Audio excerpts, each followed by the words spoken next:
Hola hermanos, buenos días de nuevo. Aquí estamos otra vez para ver otro video, otra lección en nuestro curso de Daniel y Ezequiel. Como ya saben, estamos estudiando presentemente el libro de Ezequiel y en esta lección vamos a comenzar en el capítulo 24. En el capítulo 24 vamos a ver los símbolos que se presentan ahí. Y ya luego, cuando entramos al capítulo 25, vamos a ver que hay un tipo de interludio en el texto de Ezequiel, donde Dios le va a comunicar a Ezequiel el juicio que él traerá sobre otras naciones, no solamente la nación de Judá. Y es una sección interesante, ¿verdad? Cuando llegamos ahí, porque desde el capítulo 25 hasta el capítulo 32 encontramos este interludio donde Dios habla del juicio que va a traer a estas otras naciones. Entonces, lo que nosotros haremos en esta lección, hermanos, es que vamos a dar un énfasis en el capítulo 24. Vamos a verlo verso por verso. Pero ya luego, como el capítulo 25, como digo, al 32, es una especie de interludio, voy a resumir nada más estos capítulos, ya que nuestro énfasis no es tanto ver el juicio que Dios traerá contra estas otras naciones, más es el juicio que Dios va a traer a la nación de Judá. Entonces nosotros vamos a resumir esa sección un poco y luego ya seguir adelante con el resto de nuestro estudio. Pero primeramente el capítulo 24. Queremos enfocarnos aquí porque, como digo, este es el capítulo que termina esta primera sección clave del libro de Ezequiel. Recuerdan los primeros 24 capítulos, capítulo 1 hasta el 24, nos presentan el juicio de Dios que Él traerá contra Judá. Y como este capítulo 24 es el último de esa sección, el último capítulo en esa sección, queremos ver lo que Dios dice aquí, ¿verdad? Como siempre, voy a poner aquí en la página o en la pantalla las páginas que hemos estado viendo de guía de estudio. Y esto, si recordamos, siempre nos ayuda, los uso aquí en nuestro curso para orientarnos un poco, ¿verdad? De cómo está estructurado un capítulo, y creo que sí nos ayuda, ¿verdad? Para poder categorizar un poco mejor el contenido de cada capítulo. Bueno, entonces, enfocando en este capítulo 24, ¿de qué se trata? Como pueden ver aquí, y podemos leer un poco estos dos párrafos que tengo en el guía. El capítulo 24 es dividido en dos partes. Hay dos señales principales. La primera señal tiene que ver con una visión que Ezequiel va a ver. Y en las figuras que él mira, va a ver que hay una olla hirviente. Los primeros 14 versos se enfocan en este primer símbolo, en esta visión de la olla hirviente. La segunda parte, la segunda señal, la segunda división desde el verso 15 ya hasta el 27, se va a presentar algo que es un poco difícil para leer y ver, porque se trata de la muerte de la esposa de Ezequiel. Y vamos a escuchar a Dios decir que la muerte de su esposa en parte es una señal para Judá de la relación que Dios tiene con ellos. En otras palabras, la esposa de Ezequiel va a ser como una señal de la relación entre Dios y su pueblo Judá. Y tanto como ella muere y pues vemos el gran impacto que eso puede tener sobre un esposo. Vemos una semejante situación aquí de cómo Judá, siendo juzgada por Dios, también causa algo de aflicción al corazón de Dios, algo semejante a cómo Ezequiel pierde su esposa. Él pierde su esposa, pero es una señal de cómo Dios está perdiendo de cierta forma en el juicio a su pueblo Judá. Entonces hay una conexión ahí que queremos ver. Bueno, vamos a regresar pues al verso 1 o al comienzo del capítulo 24. Voy a avanzar aquí la página un poquito para que veamos el comienzo. También pueden notar aquí que hay una fecha que se menciona aquí por el texto.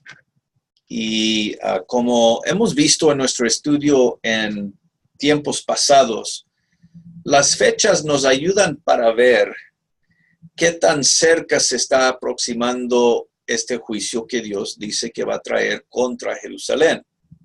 Recordemos que Jerusalén es destruida en el año 586 a.C. La fecha con la cual comienza esta visión es 588. Entonces quedan básicamente 2 años, ¿verdad? 2 años hasta la caída de la ciudad, ya está próxima. Y cuando se mencionan estas fechas, parte de lo que debemos ver es que el juicio se está acercando más y más. En este caso, como pueden ver aquí en la página, es la fecha que nos indica cuándo empezó Nabucodonosor el sitio contra la ciudad de Jerusalén, el año 588. Entonces, es importante ver que antes de la caída de la ciudad, los babilonios vienen y comienzan a sitiar a la ciudad. Está bajo sitio por casi 2 años antes de su caída. Y eso es el factor importante para considerar aquí al comienzo del capítulo 24. Ya está comenzando en verdad este juicio que Dios ha estado hablando desde el capítulo 1. Vamos a leer pues y podemos ver la organización del capítulo una vez más aquí. La primera señal, vamos a enfocarnos en los primeros cuantos versos, el verso 1 al 14, y ver la olla hirviente. Dice el texto: vino a mí palabra de Jehová en el año 9, en el mes 10, a los 10 días del mes, diciendo: hijo de hombre, escribe la fecha de este día. El rey de Babilonia puso sitio a Jerusalén este mismo día. Y habla por parábola a la casa rebelde y diles: así ha dicho Jehová el Señor, pon una olla, ponla y echa también en ella agua. Junta sus piezas de carne en ella, todas buenas piezas, pierna y espalda, llénala de huesos escogidos. Toma una oveja escogida y también enciende los huesos debajo de ella. Haz que hierva bien, cuece también sus huesos dentro de ella. Entonces aquí está la primera parte, ¿verdad? Donde se le está diciendo que él debe poner una olla, ponerle agua, ponerle carne, ponerle huesos, ¿verdad? Y seguimos viendo aquí el significado de esto. Ahora, vemos, hermanos, que aquí se nos dice que es una parábola, ¿verdad? Es como un tipo de actuación imaginada. Una parábola siempre es una historia que quiere hacer un punto principal, ¿verdad? Lograr un punto. Y aquí es lo semejante, ¿no? Vamos a seguir viendo lo que todo esto significa. En el verso 6 continúa la narración y dice, pues así ha dicho Jehová el Señor, ay de la ciudad de sangres, de la olla herrumbrosa, cuya herrumbre no ha sido quitada. Por sus piezas sácala sin echar suerte sobre ella, porque su sangre está en medio de ella. Sobre una piedra alisada la ha derramado, no la derramó sobre la tierra para que fuese cubierta con polvo. Habiendo pues hecho subir la ira para hacer venganza, yo pondré su sangre sobre la dura piedra para que no sea cubierta. Por tanto, si ha dicho Jehová el Señor, ay de la ciudad de sangres, pues también yo haré gran hoguera. Ahora, deteniéndonos aquí un poco, se nos dice que esta olla, lo que Ezequiel está viendo o escuchando, significa de alguna manera el pueblo de Dios, la ciudad de Jerusalén, ¿no? Pero vemos que la conexión es porque en Jerusalén se ha derramado mucha sangre. Incluso se le llama ciudad de sangres, ¿verdad? Entonces, esta es una parte que es importante entender. La conexión con Jerusalén tiene que ver con su historia de cómo ella ha derramado sangre dentro de la ciudad, ¿no? Entonces, todo esto es para enseñarle al pueblo de Dios de su pecado pasado, ¿no? Y la olla hirviente aquí tiene esta conexión. Si seguimos viendo esto, creo nos va a ayudar a entender un poco mejor, viendo el verso 10 y en adelante. Dice, multiplicando la leña y encendiendo el fuego para consumir la carne y hacer la salsa, y los huesos serán quemados. Asentando después la olla vacía sobre sus brasas para que se caldee y se queme su fondo y se funda en ella su suciedad y se consuma su herrumbre. En vano se cansó y no salió de ella su mucha herrumbre. Solo en fuego será su herrumbre consumida. En tu inmunda lujuria padecerás, porque te limpié y tú no te limpiaste de tu inmundicia. Nunca más te limpiarás, hasta que yo sacie mi ira sobre ti. Yo Jehová he hablado, vendrá y yo lo haré, no me volveré atrás, ni tendré misericordia, ni me arrepentiré.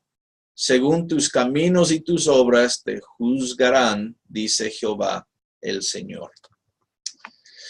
Bueno, cuando vemos el cuadro completo aquí, ¿qué es lo que se está presentando? Hay una olla, tiene agua, hay carne, ¿verdad? Se ha cocido ahí adentro y todo esto es símbolo de una ciudad siendo juzgada.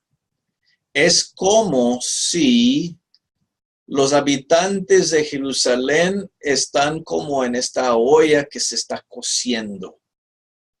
La razón siendo porque han derramado mucha sangre, han matado, han violado, han abusado de la ley y bueno, tantas abominaciones que ya hemos leído a lo largo de nuestro estudio de Ezequiel hasta aquí, ¿no? Entonces, la olla representa el juicio de Dios de la ciudad. La carne, los habitantes, ¿verdad? Todo este cuadro es simbólico de el juicio de Dios sobre Jerusalén. Entonces, una vez más, vemos cómo Dios comunica su mensaje. A veces en forma de parábola, como hemos visto aquí. A veces en una palabra directa, a veces en una visión, a veces diciéndole a Ezequiel que él debe actuar algo que comunica el mensaje. Pero si recordamos, en cada uno de estos casos hemos dicho que el mismo mensaje se comunica solo de diferentes perspectivas o diferentes ángulos. En este caso es el juicio de la ciudad. Ahora, descrito como si fuera una olla con carne adentro, cociéndose, quemándose, para describir cómo será el juicio de Dios sobre la ciudad. Entonces, de cierto, es un símbolo muy fuerte, un símbolo que debe comunicar la situación verdadera del pueblo de Dios, la ciudad de Jerusalén, cuando finalmente llega este juicio. El juicio sobre Jerusalén se puede comparar a una olla hirviente en el cual se está cociendo esta carne y huesos y lo demás. Qué gráfico, ¿no? En verdad. Bueno, cuando vemos pues ya el verso 15 y en adelante y comenzamos a ver la segunda señal, es como la segunda parte de el juicio. Pero ahora, en vez de ver a los que son juzgados, vamos a ver algo de la perspectiva de Dios. Y la forma en que esto se hace es con la muerte de la esposa de Ezequiel. Y con esto, pues, aquí en la página seguimos al segundo punto principal, la muerte de la esposa de Ezequiel. Como pueden ver, vamos a escuchar el anuncio que Dios le da a Ezequiel. Tu esposa va a morir. Versos 15 al 16. Y ya tenemos más detalles en los versos 17 al 18. Y finalmente, cómo Ezequiel debe responder ante la muerte de su esposa. Vamos a ver aquí en el texto, comenzando en el verso 15. Dice, vino a mí palabra de Jehová diciendo, hijo de hombre, he aquí, yo te quito de golpe el deleite de tus ojos. No endeches, ni llores, ni corran tus lágrimas. Reprime el suspirar, no hagas luto de morturios, ata tu turbante sobre ti y pon tus zapatos en tus pies. No te cubras con rebozo, ni comas pan de enlutados. Vamos a detenernos aquí. Vamos a notar un par de cosas.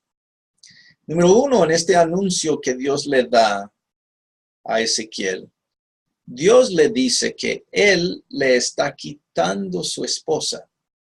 En otras palabras, es una acción de Dios, ¿verdad? El quitar, básicamente quitarle la vida a la esposa de Ezequiel.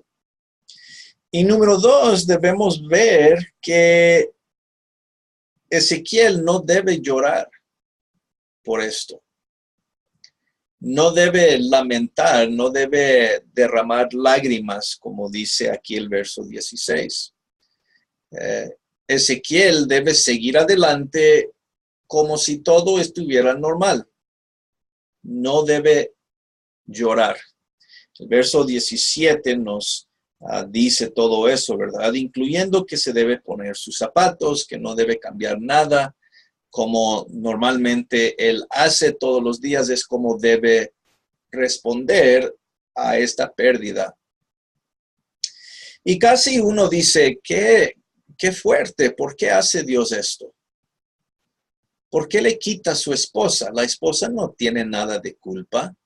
Ezequiel no tiene nada de culpa. ¿Por qué Dios actúa así? Y aún algunas personas piensan que Dios es injusto en hacer esto.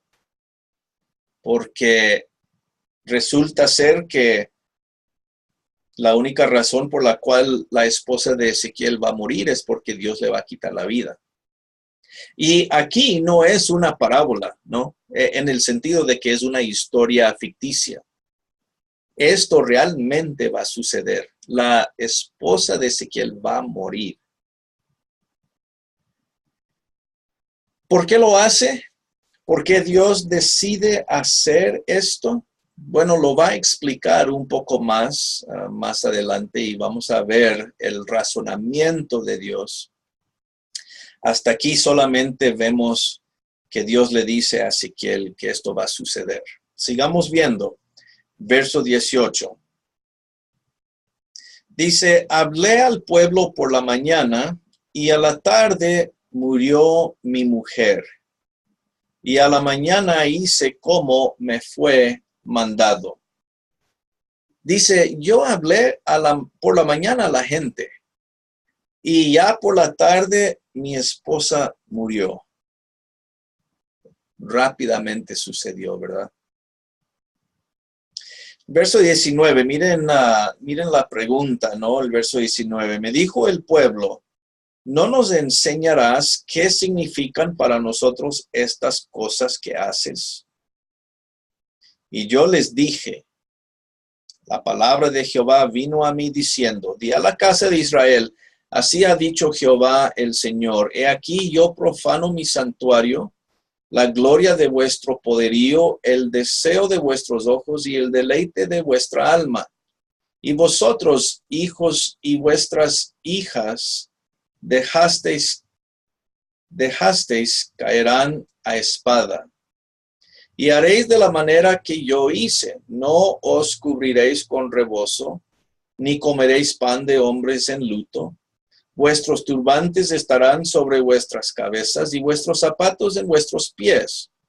No endecharéis ni lloraréis, sino que os consumiréis a causa de vuestras maldades y gimiréis unos con otros. Ezequiel, pues, os será por señal, y aquí está la parte que explica más, ¿verdad? Según todas las cosas que él hizo, haréis. Cuando esto ocurra, entonces sabréis que yo soy Jehová, el Señor. Entonces, vemos unas cuantas cosas aquí, ¿no? El pueblo le pregunta a Ezequiel, oye, ¿por qué haces esto? Con relación a la muerte de su esposa y lo demás, ¿verdad? Y Ezequiel le explica, esto es una señal de cómo son ustedes.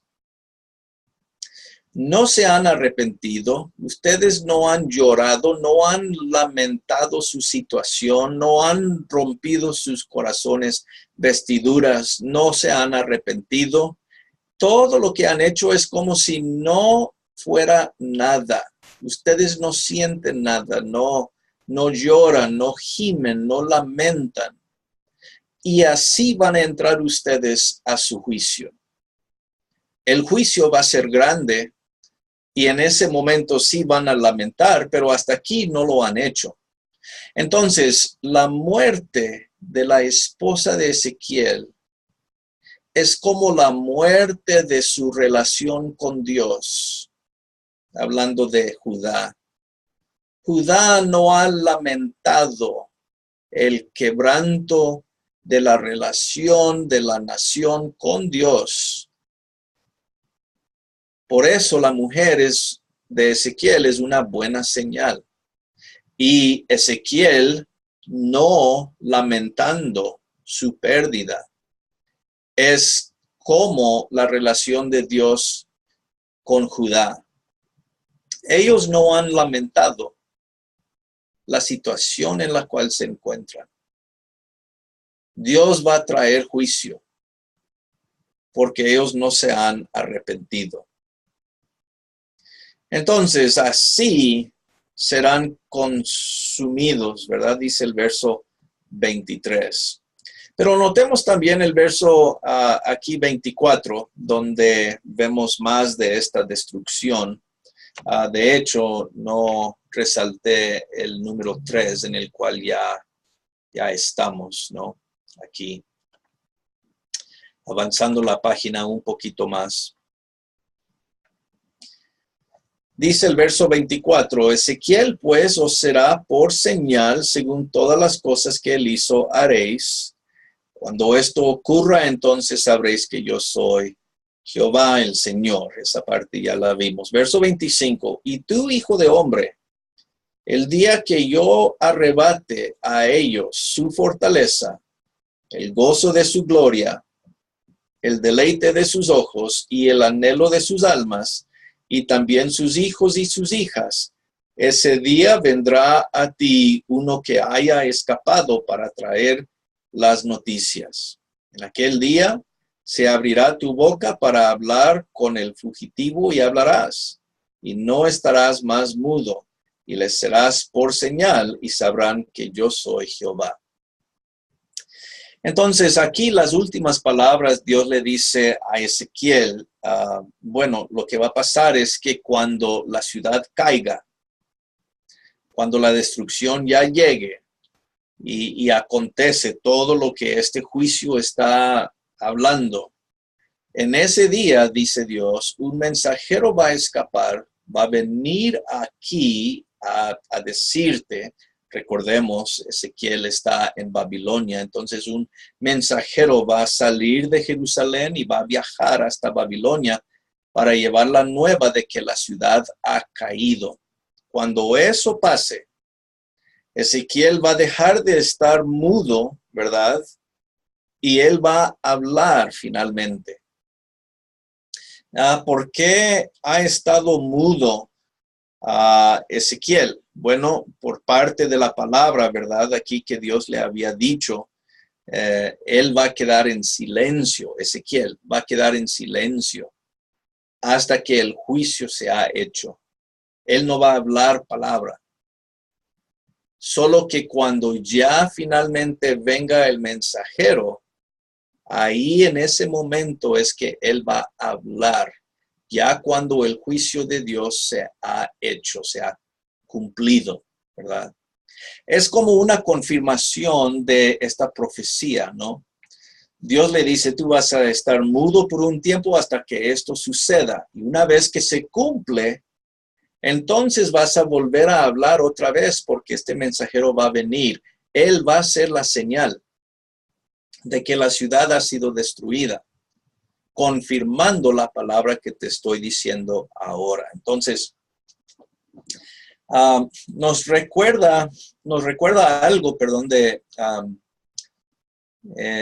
el nacimiento de Juan el Bautista.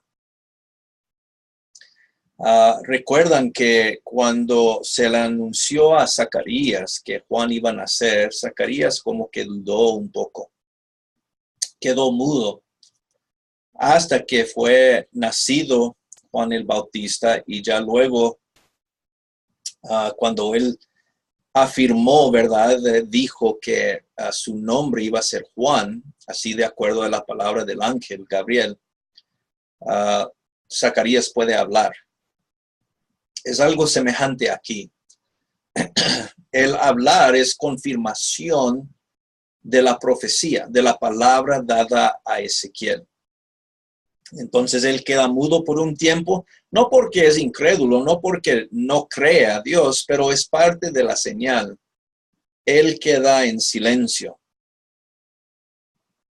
después de la muerte de su esposa. Ya cuando el mensajero viene y dice, la ciudad ha caído la ciudad, Ezequiel puede volver a profetizar y hablar la palabra de Dios, porque después del juicio, Dios va a seguir hablando con su pueblo. El mensaje va a ser un poco diferente del que hemos estado viendo en los primeros 24 capítulos. Los primeros 24 capítulos han sido, la ciudad va a caer, Dios va a traer juicio. Y esta es la última señal, por decirlo así. Una señal que recuerda la pérdida de la relación de Dios con su pueblo. Ellos lo han rechazado. Ellos no han lamentado su situación, no se han arrepentido. Como que no les ha afectado nada la pérdida de su relación con Dios, no lloran. Y por eso aquí Ezequiel no debe llorar por la pérdida de su esposa, ¿no? Es una comparación muy fuerte que demuestra cómo Israel no ha sufrido por la pérdida de la relación con Dios. Así van a entrar al juicio con una cara sin afecto, sin tristeza, sin problema. Entran así al juicio que Dios ha estado preparando contra la ciudad. Entonces, esto termina el capítulo 24, hermanos. Yo sé que es un capítulo algo fuerte, algo que nos confunde un poco, porque parece que Dios es un poco fuerte aquí, quitándole la esposa a Ezequiel. Necesitamos solamente recordar que dentro de la soberanía de Dios, la sabiduría de Dios, la mujer de Ezequiel está en manos de Dios, ¿no? No porque es culpable, no porque ella hizo nada mal, pero en el propósito más grande de Dios, Él decidió tomar esta acción. Me imagino, yo concluyo, ¿verdad?, que ella está en manos de Dios, está segura en la protección de Dios. Sí sirve como un ejemplo aquí, y nosotros tal vez nos rascamos la cabeza un poco y decimos, bueno, esto puede verse algo confuso, ¿no? De por qué Dios hace esto. Pero recuerdan, ¿verdad? Dios está comunicando aquí la situación de su pueblo. Una relación tan cercana con la nación de Judá, pero ellos ni sufren ni lamentan la pérdida de su relación con Dios. Y por eso la señal comunica la misma idea. Por eso Ezequiel no debe lamentar, porque él simboliza al pueblo de Judá. Es lamentable, en verdad. Bueno, como digo, esto nos trae al final del capítulo 24. Y como digo, es esta primera parte principal del libro de Ezequiel, los primeros 24 capítulos, una vez más enfocando el juicio que Dios va a traer para con su pueblo. Ahora, comenzando el capítulo 25, como pueden ver aquí otra vez en las páginas, es un interludio. Un interludio, podemos decir un paréntesis en la forma en que fluye el libro, porque no se está hablando de Israel en estos capítulos. Se van a mencionar varias otras naciones. Y la idea básicamente es esta. Pueden verlo aquí en la página del guía. Que se están enseñando dos lecciones en esta sección del capítulo 25 al 32. Y la idea es, Dios no va a tolerar el pecado de su pueblo, pero tampoco lo tolera en otras naciones. En otras palabras, si Dios puede traer juicio contra su propio pueblo, ¿cómo no hará lo mismo con las otras naciones? Si lo hace. Dios es soberano, ¿verdad?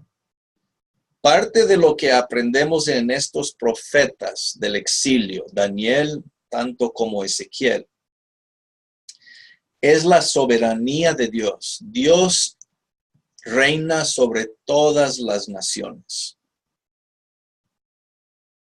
Él trae juicio a todas las naciones, no solamente su pueblo. Entonces, esta sección resalta esa verdad. No está limitado Dios solo para tratar con Israel o con Judá.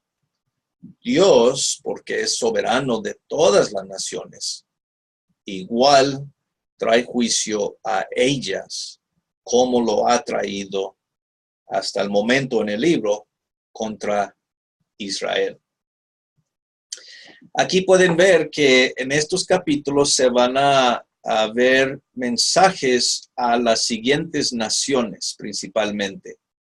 La nación de Amón, Moab, Edom, Filistea, Tiro, Sidón, Egipto. Estas naciones aparecen en el primer capítulo 25 de esta sección. Podemos ver que son mensajes cortos en el capítulo 25, unos cuantos versos nada más para cada nación. Entonces ahí vemos Amón, desde el verso 1 al 7, Moab, verso 8 al 11, Edom, versos 12 al 14, y Filistea desde el verso 15 y el 17 del capítulo 25. Entonces nosotros, como digo, no vamos a pasar tiempo revisando estos mensajes, ya que más el énfasis de Ezequiel es el mensaje de Dios para con Judá. Pero sí es importante ver que Dios tiene algunos mensajes igual de juicio para estas naciones vecinas de Judá. Dios es soberano y juzga a todas las naciones, ¿no? Entonces estos mensajes, aunque cortos y rápidos para ver, resaltan esta verdad de que Dios es soberano, ¿no? Cuando llegamos al capítulo 26, vemos que el mensaje es un poco más largo contra la nación de Tiro.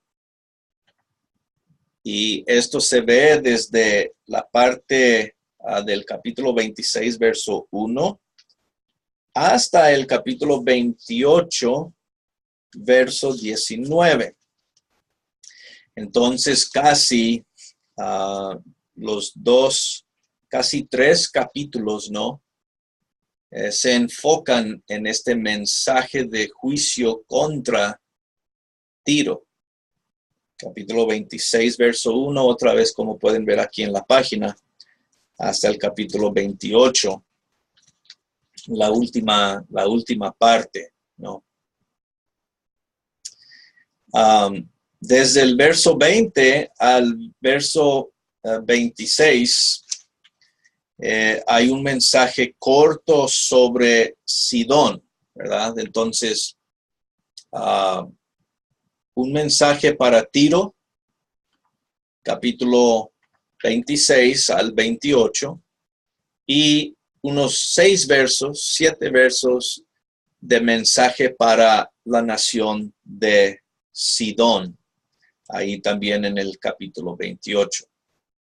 Normalmente en la Biblia, y podemos ver esto en otros textos, Sidón y Tiro son tratados juntos muchas veces, ¿no? Cuando se menciona el uno, se menciona el otro. Y ese es el caso aquí. Lo que es interesante es que el mensaje a Tiro es tan largo y más detallado, ¿verdad? Y parece que Dios tiene más cosas que decir en contra de Tiro que en contra de Sidón. El mensaje es más corto, ¿verdad? Y pues, como digo, no lo vamos a ver nosotros en clase aquí en su detalle. Es una sección algo larga, ¿no? Pero es suficiente para decir que estas dos naciones también, como en tiempos pasados, son juzgados por Dios. Dios tiene un mensaje de juicio para ellos también. Y otra vez, resaltando la idea de que Dios es soberano. La última nación que recibe atención en esta sección también es Egipto. Y semejante al mensaje a Tiro, el mensaje a Egipto es largo también. Comienza en el capítulo 29 y se extiende hasta el capítulo 32. Entonces, que son 4 capítulos de hablar en contra de Egipto. Y la idea es que, como estas otras naciones, Egipto también tiene falta ante los ojos de Dios. Bueno, así siempre son todas las naciones, ¿que no? Las naciones son o están bajo el poder de Dios, la soberanía de Dios, y las naciones han pecado. Todas las naciones, ¿verdad? Como hablando de naciones, siempre están culpables de pecado. Lo que, otra vez, hermanos, esta sección nos indica es que Dios no solamente mantiene responsabilidad para con su pueblo, pero hay una responsabilidad de hacer las cosas bien para todas las naciones. Y como todas han pecado, todas están bajo juicio, igual. Entonces, otra vez, esta sección del capítulo 25 al 32, cuando se mencionan estos mensajes a estas naciones, quieren demostrar principalmente que Dios también mantiene responsables a todas las naciones. Lo que Dios espera no es algo que espera solo de su pueblo, pero Dios espera cierta responsabilidad de todas las naciones. Y cuando ellas fracasan en eso, Dios las mantiene bajo juicio también. Y ese es el enfoque de esta sección. Ahora, ustedes en su propio tiempo o estudio pueden dedicarle más tiempo, ¿verdad?, a estos mensajes. Y yo resumiéndolos aquí nada más, casi repasando esta sección, no estoy tratando de decir que no es una sección importante, pero para nuestros propósitos en este curso queremos enfocarnos más en lo que Dios dice para su pueblo de Judá. Ese es el énfasis, ¿verdad? Y ese mensaje vuelve otra vez a tomar el enfoque del libro en el capítulo 33. Entonces, nuestro propósito es de dejar la sección aquí, un resumen muy básico, ¿verdad? Rápido, un vistazo, tal vez mejor dicho, del capítulo 25 al 32 en esta sección.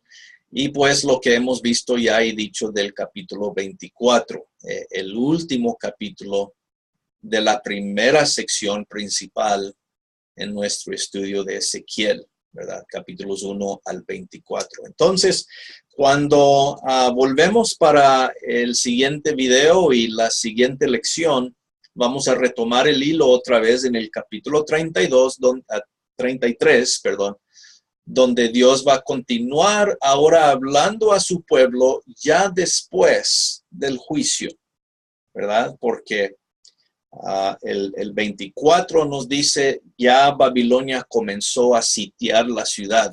Lo único que falta es la caída, y cuando esa caída sucede, ya en el capítulo 33 vamos a estar hablando de cómo es el mensaje de Dios para su pueblo después de la caída. ¿Cuál es el énfasis? Entonces, así que el capítulo 33 va a seguir adelante el mensaje de Dios por medio de Ezequiel. Por lo tanto, hermanos, dejamos nosotros aquí hoy, en este momento, esta parte de nuestro estudio para este video y esta lección.